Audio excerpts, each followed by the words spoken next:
Ассаламу алейкум бир туугандар. Бүгүн жана ипотека боюнча кичине маалыматтар болду эле. Ошол маалыматтар менен бөлүшүп коеюн дедим.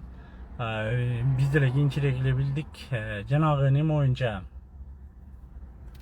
ипотека алгандар эгер официально иштеп, официально налог төгүп, официально 2 НДФЛ ала алгандай, официально налоговыйга постоянно работодатели жумушун налог төгүп турган жумушта иштесеңиздер, анан ипотекаңыз бар болсо, даже граждане Кыргызстана, граждане РФ однозначно могут вернуть 13% на свой лицевой счет деньги, если есть у вас имеется ипотека.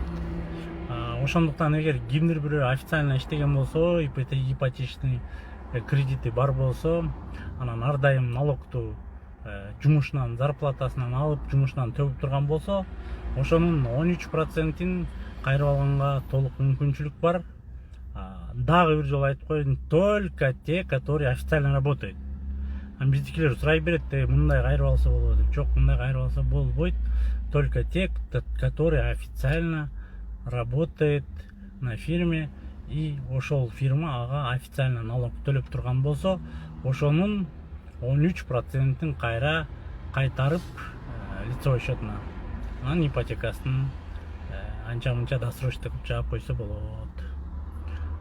Ал вопростор болуп, действительно официально иштегендер болуп, сбор документ чогулта албай аткан болсоңуздар, сбор документ чогултуп берген бухгалтерлер бар, чогултуп берет, анын услугасы отдельно, но факт в том, что вы получите отдельно за это деньги, это факт. Ошол баарыңыздарга ийгилик, ипотекаңыздардан эртерээк кутулуп жыргап калыңыздар дейм.